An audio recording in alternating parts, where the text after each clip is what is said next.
Greetings all. As we continue to celebrate the life and legacy of Dr. Martin Luther King Jr., we wanted to allow some of our local high school students to participate in this year's events.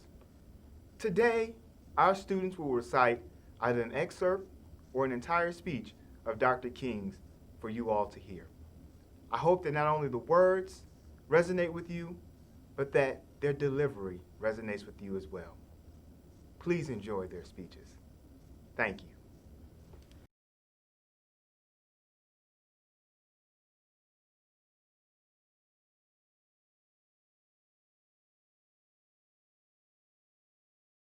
This is no time for romantic illusion and empty philosophical debates about freedom.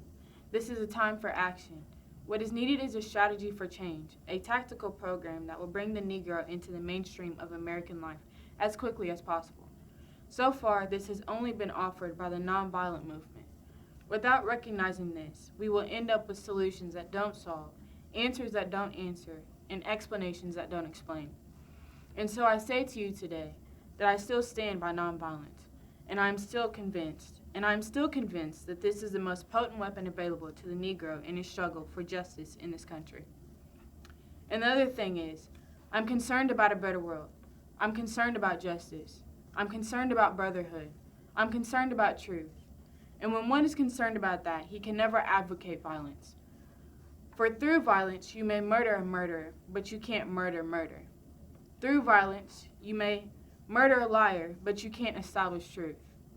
Through violence, you may murder a hater, but you can't murder hate through violence. Darkness cannot put out darkness. Only light can do that. And I say to you, I have also decided to stick with love, for I know that love is ultimately the only answer to mankind's problems. And I'm going to talk about it everywhere I go. I know it isn't popular to talk about it in some circles today, and I'm not talking about emotional bosh when I talk about love. I'm talking about a strong, demanding love, for I have seen too much hate. I've seen too much hate on the faces of sheriffs in the South. I've seen too much hate on the faces of many Klansmen and too many white citizens counselors in the South to want to hate myself. Because every time I see it, I know that it does something to their faces and their personalities. I say to myself that hate is too great a burden to bear. I have decided to love. If you are seeking the highest good, I think you can find it through love. And the beautiful thing is that we aren't moving wrong when we do it. Because John was right, God is love. He who hates does not know God, but he who loves has the key that unlocks the door to the meaning of ultimate reality. And so I say to you today, my friends, that you may be able to speak with the tongues of men and angels. You may have the eloquence of articulate speech, but if you have not love, it means nothing. Yes, you may have the gift of prophecy. You may have the gift of scientific prediction and understand the behavior of molecules. You may break into the storehouse of nature and bring forth many new insights. Yes, you may ascend to the heights of academic achievement so that you have all knowledge, and you may boast on your great institutions of learning and the boundless extent of your degrees. But if you have not love, all of these mean absolutely nothing. You may even give your goods to feed the poor. You may bestow great gifts to charity, and you may tower high in philanthropy. But if you have not love, your charity means nothing. You may even give your body to the burn and die the death of a martyr, and your split blood may be a symbol of honor for generations yet unborn. And thousands may praise you as one of history's great heroes. But if you have not love, your blood was split in vain. What I'm trying to get you to see this morning is that a man may be self-centered in his self-denial and self-righteous in his self-sacrifice. His generosity may feed his ego, and his pity may feed his pride. So without love, benevolence becomes egotism, and martyrdom becomes spiritual pride. I want to say to you, as I move to my conclusion, as we talk about where do we go from here, that we must honestly face the fact that the movement must address itself to the question of restructuring the whole of American society. There are 40 million people here, and one day we must ask the question, why are there 40 million poor people in America? And when you begin to ask that question, you are raising a question about the economic system, about a broader distribution of wealth. When you ask that question, you begin to question the capitalistic economy. And I'm simply saying that more and more we've got to begin to ask questions about the whole society. We are called upon to help the discouraged beggars in life's marketplace. But one day, we must come to see that an edifice which produces beggars needs restructuring. It means that questions must be raised. And you see, my friends, when you deal with this, you begin to ask the question, who owns the oil? You begin to ask the question, who owns the iron ore? You begin to ask the question, why is it that people have to pay water bills in a world that 2/3 water? These are the words that must be said.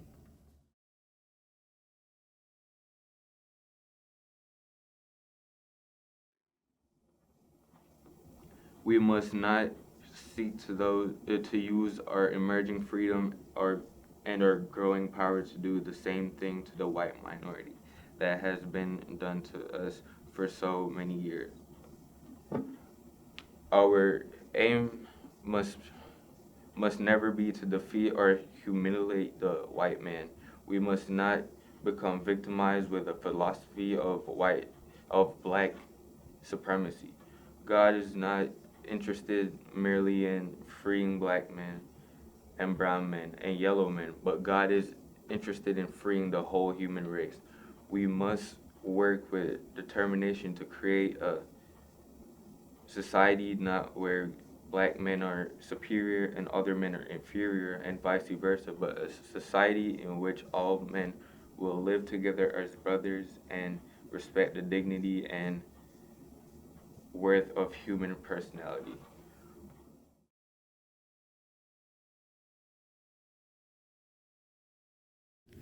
Several years ago, I was in New York City autographing the first book I had written. And while sitting there autographing books, a demented black woman came up. The only question I heard from her was, "Are you Martin Luther King?" I was looking down writing and I said yes. And the next minute, I felt something beating on my chest. Before I knew it, I had been stabbed by this demented woman. I was rushed to Harlem Hospital. It was a dark Saturday afternoon. And that blade had gone through, and the x-rays revealed that the tip of the blade was on the edge of my aorta, my main artery. And once that's punctured, you drown in your own blood. That's the end of you. It came out in the New York Times the next morning that if I'd sneezed, I would have died. Well, about 4 days later, they allowed me, after the operation, after my chest had been opened and the blade had been taken out, to move around the hospital in a wheelchair. They allowed me to read some of the mail that came in from all over the states and the world. Kind letters came in. I read a few, but one of them I will never forget. I had received one from the president and the vice president. I'd forgotten what those telegrams said. I'd received a visit and a letter from the governor of New York, but I had forgotten what the letter said. But there was another letter that came from a little girl, a young girl who was a student at White Plains High School, and I looked at that letter, and I'll never forget it. It said simply, "Dear Dr. King, I'm a 9th grade student at White Plains High School." She said, "While it should not matter, I would like to mention that I'm a white girl. I read in the paper of your misfortune and of your suffering. I read that if you had sneezed, you would have died. I'm simply writing to say I'm so happy that you didn't sneeze. And I want to say tonight, I want to say that I am happy I didn't sneeze, because if I had sneezed, I wouldn't have been here in 1960, when students all over the South started sitting in at lunch counters. And I knew that as they were sitting in, they were really standing up for the best in the American dream, and taking the whole nation back to those great wells of democracy, which were dug deep by the founding fathers in the Declaration of Independence and the Constitution. If I'd sneezed, I wouldn't have been around in 1962, when Negroes in Albany, Georgia, decided to straighten up their backs. And whenever men and women straighten up their backs, they're going somewhere, because a man can't ride your back unless it's bent. If I'd sneezed, I wouldn't have been here in 1963, when the black people of Birmingham, Alabama, aroused the conscience of this nation and brought into being the Civil Rights Bill. If I had sneezed, I wouldn't have had the chance later that year in August to try and tell America about a dream that I had had. If I had sneezed, I wouldn't have been down in Selma, Alabama, been in Memphis to see the community rally around the brothers and sisters who are suffering. I'm so happy I didn't sneeze. And they were telling me, now, it doesn't matter now. It really doesn't matter what happens now. I left Atlanta this morning, and as we got on the plane, there were 6 of us. The pilot said over the public address system, "We are sorry for the delay, but we have Dr. Martin Luther King on the plane." and to be sure that all the bags were checked, and to be sure that nothing would be wrong with the plane. We had to check out everything carefully. And we've had the plane protected and guarded all night. And then I got to Memphis, and some began to say the threats, or talk about the threats that were out, what would happen to me for some of our sick white brothers. Well, I don't know what will happen now. We've got some difficult days ahead, but it doesn't matter with me now, because I've been to the mountaintop, and I don't mind, like anybody. I would like to live a long life. Longevity has its place, but I'm not concerned about that now. I just want to do God's will, and He's allowed me to go up to the mountain. And I've looked over and I've seen the promised land. I may not get there with you, but I want you to know that tonight that we as a people will get to that promised land. And I'm happy tonight. I'm not worried about anything. I'm not fearing any man. My eyes have seen the glory of the coming of the Lord.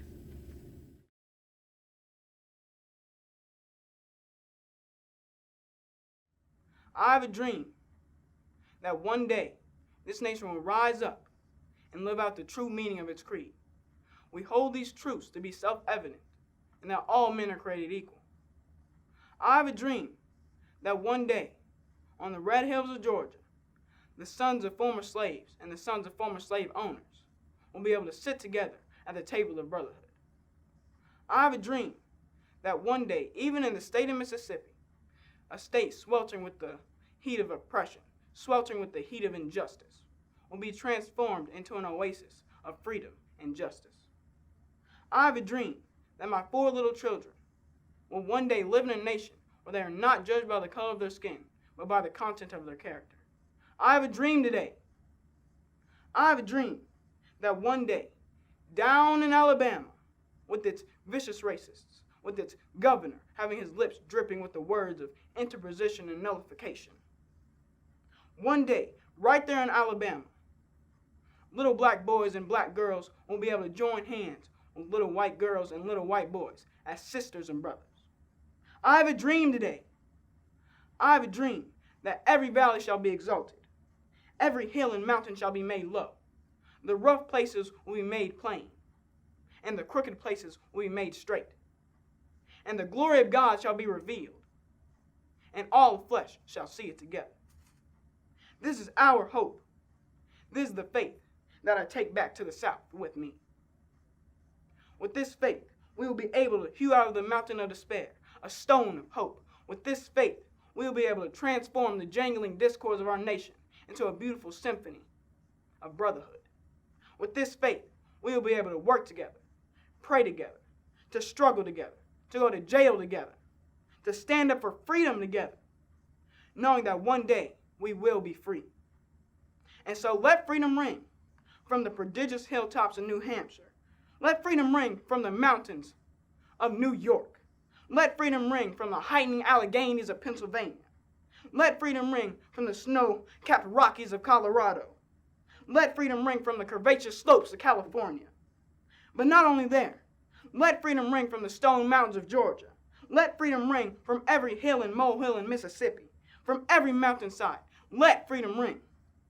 And when this happens, when we allow freedom to ring, when we let it ring from every village and hamlet, from every state and every city, we'll be able to speed up that day when all of God's children, black men and white men, Jews and Gentiles, Protestants and Catholics, will be able to join hands and sing in the words of the old Negro spiritual, free at last, free at last.